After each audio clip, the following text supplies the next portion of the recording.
Recall that the Radio Act of 1912 established specific bans for different uses and delegated to the Secretary of Commerce and Labor, later known as the Secretary of Commerce, the function of assigning licenses. This system was mainly designed for maritime safety. After World War I, however, the development of commercial broadcasting placed pressure on the system that Congress had created to regulate radio.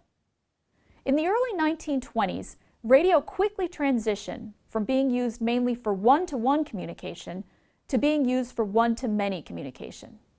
The first commercial broadcast in the U.S. occurred on November 2, 1920, with station KDKA in Pittsburgh announcing the returns of the Harding-Cox presidential election. October 1921 marked the first broadcast of the World Series. By December of 1922, there were over 500 licensed broadcast stations on the air. This exponential growth in commercial broadcasting placed a great deal of stress on the regulatory framework established by the Radio Act of 1912. Within the frequency band that Congress had designated for private use under the statute, the Secretary of Commerce, Herbert Hoover, initially set aside only 2 specific wavelengths for broadcasters to use. He added a third wavelength in 1922. By early 1923, that approach became untenable. Secretary Hoover convened a radio conference of government and industry representatives. What emerged from the conference, heavily influenced by Hoover himself, was a new band plan. In line with that plan, Hoover divided the frequencies from 550 kilohertz to 1350 kilohertz into 10 kilohertz segments and assigned stations to specific frequencies.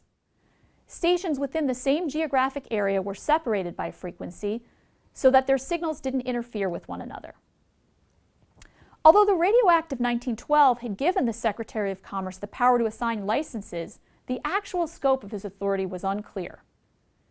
Did Secretary Hoover in fact have the authority to create a band plan? Did he have authority to dictate that certain stations broadcast only on certain frequencies? Could he restrict the time of day and power with which the stations transmitted? And did he have the authority to deny licenses to stations once he concluded that the broadcast frequencies were filled beyond capacity?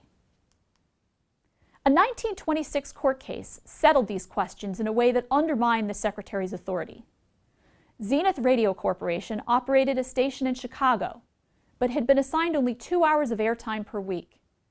So Zenith decided to jump its frequency, and the Commerce Department sued. The court sided with Zenith, ruling that Zenith could choose its own frequency.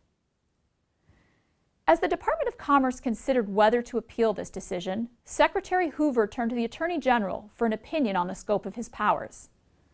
The opinion confirmed that the Radio Act of 1912 gave the Secretary of Commerce no right to restrict the frequencies a station used or to dictate the time of day and power level at which the station transmitted its signal. And the Secretary of Commerce had no authority to deny licenses to qualified applicants. The conclusion that Secretary Hoover had virtually no statutory authority to regulate broadcast caused complete chaos as stations jumped their wavelengths. As the Supreme Court noted in a later case, the result was confusion and chaos. With everybody on the air, nobody could be heard.